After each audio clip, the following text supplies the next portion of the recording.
Hello YouTube family, అందరు ఎలా ఉన్నారు? మేమైతే చాలా బాగున్నాం. మీరు కూడా అందరు బాగున్నారు కదా?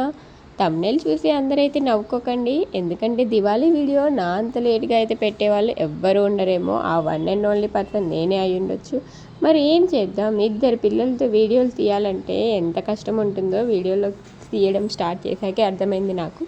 ఇంతకుముందు యూట్యూబే కదా, వీడియోలో ఒక రోజుకి ఒకటి తీసి పెట్టేయొచ్చులే అనుకున్నాను.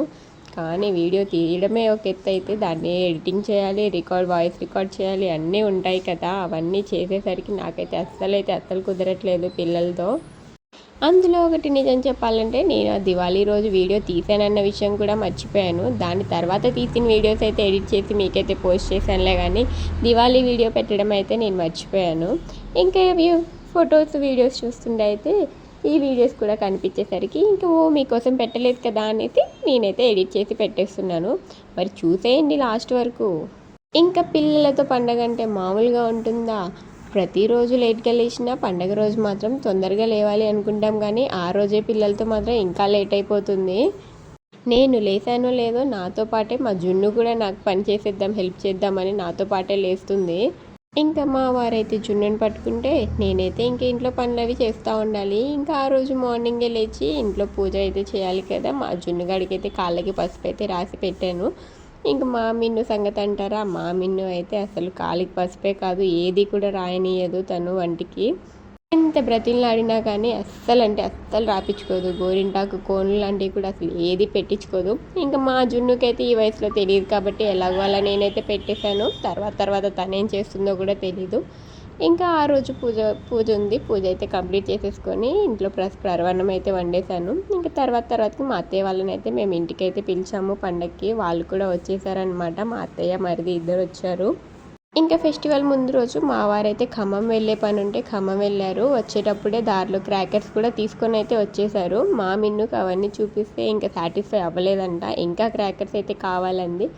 ఇంకా మా ఊర్లో కూడా క్రాకర్స్ అన్నీ ఇలా పెట్టేస్తే మేము కూడా ఒక రౌండ్ వెళ్ళి మా మిన్ను కోసం ఇంకా కొన్ని తీసుకొద్దామని అయితే వచ్చేసామన్నమాట తీసుకురావడానికి. మా మిన్నునైతే తీసుకొని రాలేదు, తను పడుకున్నప్పుడైతే వచ్చేసాము. ఇంకా తనని తీసుకొస్తే మమ్మల్ని ఇక్కడ నుంచి అయితే అస్సలు కదలనివ్వదు. అది కావాలి ఇది కావాలి అని. ఇంట్లో ఉన్నవే పేల్చలేమంటే ఇంకా కావాలనేసరికి ఏదో సరే తన సాటిస్ఫాక్షన్ కోసమని 2-3 తీసుకెళ్దామని అయితే వచ్చాము.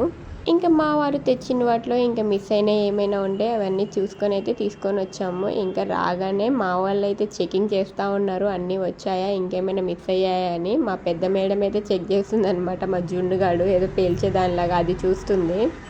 ఏ పండగ అయినా ఆ రోజు స్టార్ట్ చేస్తాంలే, కానీ దివాళీ వచ్చిందంటే వారం ముందు నుంచే స్టార్ట్ చేసి వారం తర్వాత వరకు ఎండ్ చేస్తాము. ప్రతిరోజు రాత్రి మనకి దివాళీ అవుతుంది కదా. మా మిన్ను కూడా అంతే, 3 రోజుల ముందు నుంచే స్టార్ట్ చేసేసింది ఇంట్లో. కానీ ఏం దివాళీయో ఏంటో కానీ ఆ పొగలకైతే మా మిన్నుకైతే తర్వాత ఫీవర్ అయితే వచ్చేసింది. దగ్గు ఫీవర్ అయితే వచ్చాయన్నమాట. దగ్గు స్టార్ట్ అయ్యి ఫీవర్తో అయితే ఎండ్ అయిపోయింది. ఒక 1 మంత్ వరకు అయితే తను బాగా సిక్ అయిపోయింది. హాస్పిటల్లని ఆ టెస్ట్లని ఈ టెస్ట్లని. దివాళీ మాకు అయిన బాంబులకి అయిన ఖర్చు కంటే హాస్పిటల్కి అయిన ఖర్చు డబుల్ ట్రిపుల్ అయిపోయిందనమాట. ఏదో వాళ్ళ ఆనందం కోసమని తీసుకొస్తాంలే, కానీ వాళ్ళ హెల్త్ని మనమే చేతులారా పాడు చేస్తున్నాం అనిపిస్తుంది ఇలాంటి సిచ్యువేషన్స్ వస్తే మాత్రం. ఇప్పటి నుంచి దివాళీ వచ్చినప్పుడు ఏదైనా బాంబులు అవి కాల్చినా కానీ మొహానికి అయితే మాస్కులు అవి పెట్టుకొని కాల్చడం అయితే మంచిది అనిపించింది. అందులో మాలో పెద్ద పెద్ద బాంబులు పేల్చే బ్యాచ్ అయితే అసలు లేదన్నమాట. అందరము చిచ్చుబుడ్లు అలాంటి బ్యాచే అన్నమాట మాది.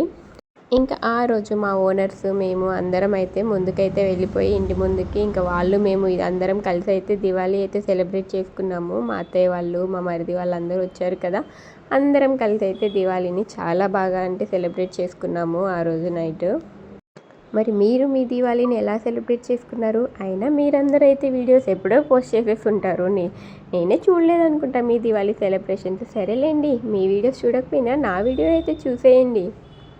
మా మిన్ను అయితే మిగిలిపోయిన క్రాకర్స్ అన్నీ కూడా అయిపోయే వరకు ప్రతిరోజు రాత్రి అయితే అదే పనిలో ఉంది. అందుకే తనైతే బాగా సిక్ అయిందన్నమాట తర్వాతకి. ఎంతైనా పండగ అంటే ఏ పండగ అయినా పర్లేదు, కానీ దివాళీ అయితే మాత్రం పిల్లలతో అయితే చాలా జాగ్రత్తగా ఉండాలి మనము.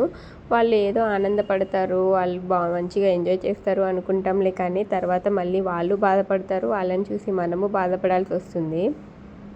ఇంకా ఆ రోజు మేము 7కి అలా బయటకు వెళ్ళిన వాళ్ళము, ఇంటి ముందుకు వెళ్ళిన వాళ్ళము. మళ్ళీ ఇంట్లోకి వచ్చేసరికి అయితే 11 వరకు అయిపోయిందనమాట. మధ్యలో మా జున్నునైతే అన్నం తినిపించాలి, అలాంటి నా పనులు నేను చూసుకుంటూనే ఉన్నాను. మా వాళ్ళు అయితే క్రాకర్స్ కాల్చే పనిలో వాళ్ళే ఉన్నారనమాట.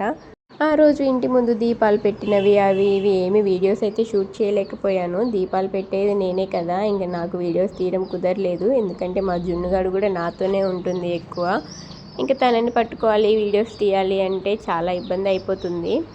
ఎంత ఇబ్బంది ఉన్నా కానీ మీకైతే అన్నీ చూపించాలని నాకు సాధ్యమైనంత వరకు నేనైతే వీడియోస్ తీసి అయితే మీకు పోస్ట్ చేస్తూనే ఉన్నాను. కానీ మీరేంటో మరి సబ్స్క్రైబ్ చేస్తున్నారు కానీ వ్యూస్ అయితే రావట్లేదు నాకు. వ్యూస్ కూడా కొంచెం పెంచండి, వీడియోస్ మొత్తం అయితే చూడండి. కొంచెం సబ్స్క్రైబ్ చేసుకున్న వాళ్ళందరూ వీడియో మొత్తాన్ని అయితే చూడొచ్చు కదా. వీడియో టోటల్గా చూసేసి ఒక లైక్ అయితే చేసుకొని అయితే వెళ్ళిపోవచ్చు కదా. మీ నుంచి నేనేం పెద్దవేమీ కోరుకోవట్లేదు కదండి. ఒక లైక్ ఒక సబ్స్క్రిప్షనే కదా. కొంచెం వ్యూస్ కూడా పెంచండి, లైకులు కూడా ఇచ్చేయండి. ఈ దివాళీ వీడియో ఇంత లేట్గా పెట్టినందుకు ఈసారికైతే నన్ను క్షమించేయండి. ఇప్పటి నుంచి అయితే వీడియోస్ అస్సలు లేట్ చేయను. ఎంత తొందరగా వీలైతే అంత తొందరగా వీడియోస్ ఎడిట్ చేసి అయితే మీకు పెట్టేయడానికే చూస్తాను. సరే మరి బాయ్ బాయ్. కొంచెం చూడండి.